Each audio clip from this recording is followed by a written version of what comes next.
Assalamualaikum warahmatullahi wabarakatuh. Perkenalkan, nama saya Amelia Karomah dengan NIM 7892150032 dari Prodi Manajemen Plus dengan dosen pengampu Ibu Wina Sariputmaningtyas dengan mata kuliah Manajemen Logistik dari Universitas Trisakti.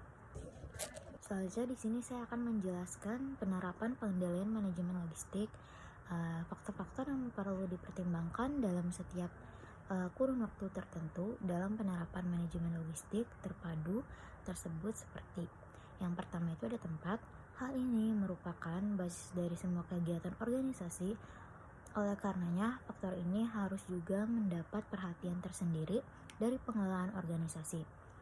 Seperti masalah strategi, pemilihan tempat, kenyamanan lingkungan, kebersihan, ventilasi, dan sebagainya. Yang kedua itu ada kebersihan dan kerapihan. Salah satu faktor kenyamanan dalam bekerja adalah faktor kebersihan dan kerapihan di lingkungan kerjanya. Maka faktor ini harus diperhatikan seperti ukuran ruangan, bahan ruangan, dan penataan ruangan. Yang ketiga itu ada alur dan jalur. Arah yang dilalui oleh suatu produksi, sedang jalur adalah suatu proses produksi baik. Sedangkan jalur adalah suatu jalan mana yang harus dilalui oleh suatu proses produksi. Baik alur maupun jalur harus diawasi dengan baik. Yang keempat itu ada keamanan. Hal ini merupakan salah satu unsur pencapaian peningkatan prestasi kerja dengan adanya rasa aman dalam bekerja. Contoh, penggunaan satpam, presentasi satpam, kondisi lingkungan kerja, dan sebagainya. Nah, yang kelima ada bangunan. Hal ini merupakan suatu sarana dalam melindungi dari basis seluruh kegiatan organisasi sehingga perlu penataan yang lebih baik. Contohnya ada penataan dalam pembuatan. Selanjutnya yang keenam ada kendaraan. Kendaraan merupakan alat pengangkutan dalam kegiatan logistik, maka perlu diperhatikan dalam jenis, kualitas, jumlah, route, contohnya jenis, merek, daya angkut, keunggulan yang dapat, dan sebagainya. Yang ketujuh ada kecelakaan dan keselamatan. Kecelakaan merupakan resiko kerja, namun harus diupayakan jangan sampai terjadi kecelakaan kerja. Contoh, pemberian kelengkapan pekerja, pelaratan pekerja, kenyamanan kerja. Yang kedelapan itu ada pencurian.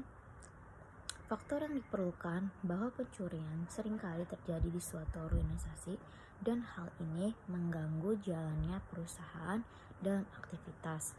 Yang kesembilan ada jadwal pekerjaan. Jadwal pekerjaan harus disesuaikan dengan kondisi organisasi, kondisi karyawan. Contoh, penjadwalan yang merata, karyawan putri tidak dijadwalkan pada malam hari. Yang ke-10 itu ada personalia. Yang dimaksud personalia adalah pengaturan karyawan sehingga karyawan bisa bekerja dengan baik dalam pelaksanaan tugasnya.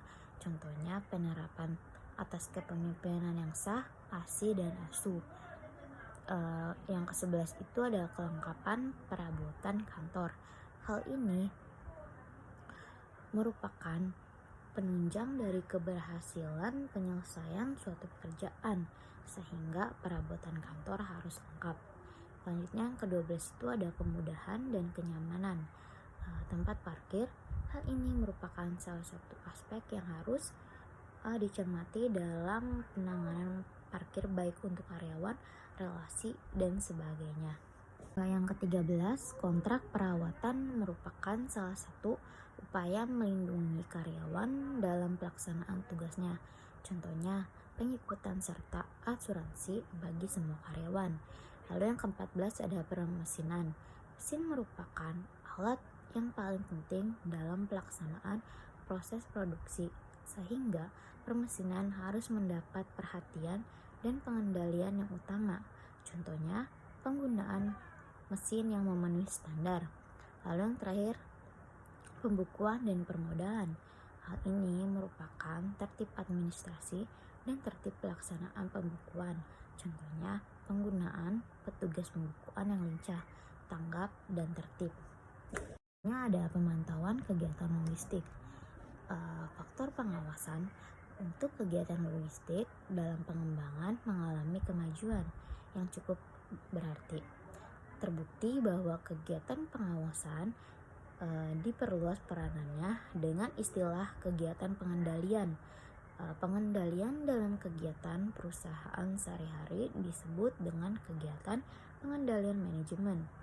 Pengendalian manajemen mempunyai arti upaya yang sistematis untuk membuat suatu proses yang memastikan bahwa aktivitas senyatanya telah sesuai dengan kegiatan yang direncanakan.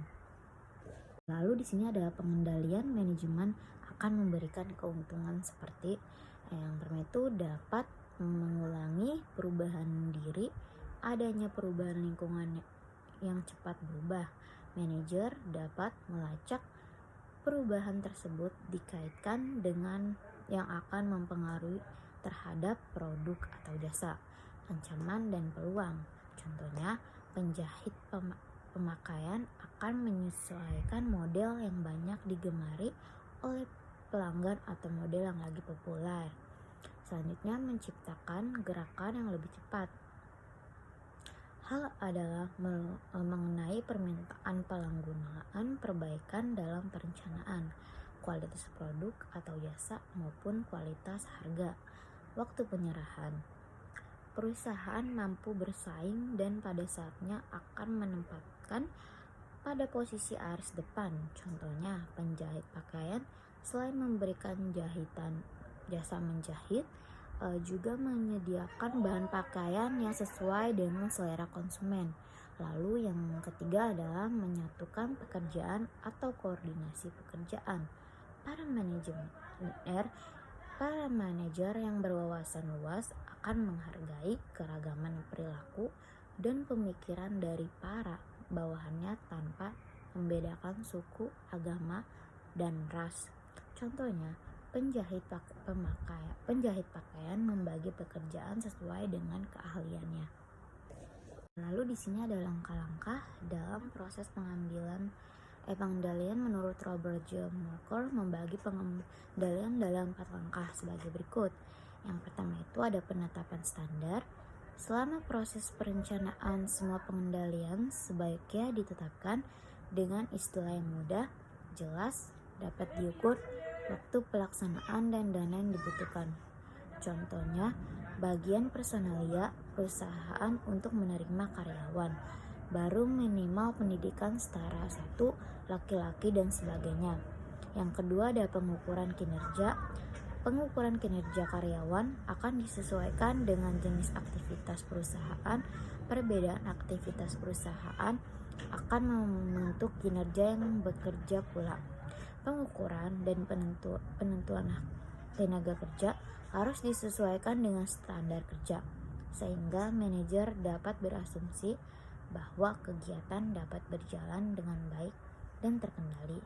Contohnya, penentuan kinerja bagi para pengawal kelas eksekutif harus didekati dengan pendekatan hubungan persahabatan. Yang ketiga ada pengambilan tindakan perbaikan. Pengambilan tindakan perbaikan dilakukan apabila kinerja karyawan berada di bawah standar dan setelah dianalisa memerlukan tindakan perbaikan. Tindakan tersebut dapat berupa pengadaan perubahan terhadap sesuatu atau lebih banyak alternatif dalam operasi perusahaan atau mungkin terhadap standar yang ditetapkan. Yang keempat itu ada memudahkan delegasi dalam kelompok. Kecenderungan ke arah manajemen partisipatif akan meningkatkan kebutuhan untuk mendelegasikan kewenangan dan akan mendorong karyawan bekerja dalam suatu kelompok atau tim. Sebagai contoh, perusahaan memberikan hak dan wewenang yang lebih kepada para pekerja yang terhubung dalam gugus kendali mutu. Selanjutnya ada inspeksi manajemen material. Salah satu tujuan pokok dari manajemen material adalah pemeliharaan mutu material atau bahan produksi. Mutu yang rendah merupakan penyebab dari kegagalan penyerahan pesanan pada waktu yang telah disepakati. Tanggung jawab inspeksi manajemen. Material atau bahan produk bertujuan memeriksa contoh atau sampel material maupun suku cadangan yang lain untuk menjamin mutu yang telah ditetapkan.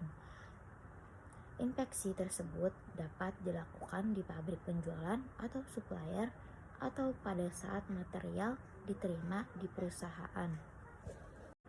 Proses pengambilan contoh dalam manajemen material ini dapat berupa inspeksi lengkap terhadap 1/10 dari bagian material yang dikirim. Jika seluruh 1000 unit 3 material tersebut memenuhi spesifikasi, maka seluruh kiriman akan diterima.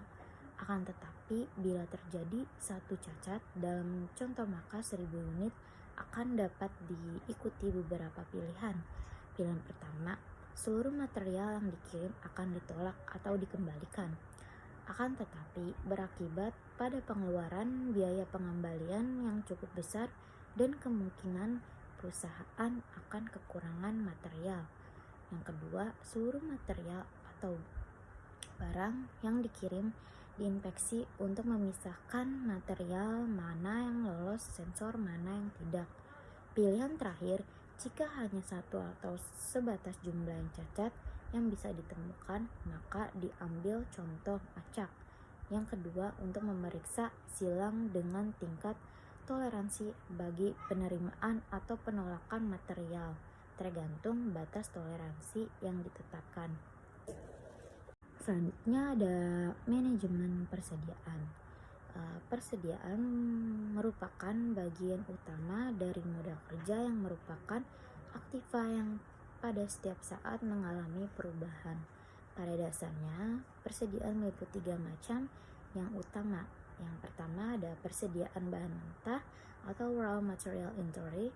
Yang kedua ada persediaan bahan setengah jadi atau work in process inventory. Yang ketiga ada persediaan barang jadi atau finishing good inventory.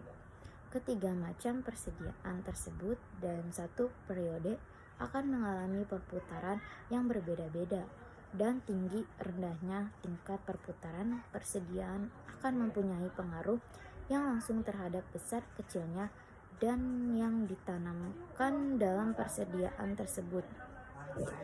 Lalu ada analisa jalur kritis. Analisa jalur kritis atau critical path method adalah merupakan suatu metode analisa yang mampu memberikan informasi kepada manajer untuk dapat melakukan perencanaan dan pengendalian suatu kegiatan produksi atau proyek yang dilaksanakan. Metode analisa jalur kritis ini terutama digunakan untuk pengendalian kegiatan-kegiatan yang bersifat tidak rutin atau terutama pada tipe proses produksi yang intermittent atau produksi pesanan. Dalam metode analisa jalur kritis ini, kita berusaha untuk menggambarkan jalur-jalur jaringan aliran proses produksi. Lalu ada beberapa faedah dari analisa jalur kritis adalah yang pertama, dengan digambarkannya logika ketergantungan dari setiap kegiatan, maka akan diperoleh rencana suatu proyek terperinci sebelumnya. Dengan memperhitungkan dan mengetahui waktu terjadinya tiap-tiap kejadian yang ditimbulkan oleh suatu atau beberapa kegiatan, maka kita dapat mengetahui dengan pasti kesukaran yang timbul jauh sebelum terjadi, sehingga dapat mengandalkan tindakan pencegahan yang diperlukan. Yang ketiga itu dalam network ditunjukkan dengan jelas di mana kegiatan-kegiatan yang waktu penyelesaiannya sangat kritis dan tidak kritis, sehingga memungkinkan untuk mengetahui faktor-faktor produksi yang tidak produktif dan kemudian mengatur pembagian usaha dan perhatian terhadap kegiatan tersebut. Yang keempat ada network planning, memberikan kepada kita bantuan yang sangat berharga di dalam komunikasi antara kegiatan atau departemen. Selanjutnya ada memberikan kepastian atau dicapainya proyek secara lebih ekonomis dipandang dari sudut ketidakraguan dalam pembangunan sumber-sumber tenaga serta faktor kegagalan dapat ditentukan serendah mungkin. Sekian presentasi dari saya, kurang lebihnya mohon maaf. Wabillahi taufiq wal hidayah. Wassalamualaikum warahmatullahi wabarakatuh.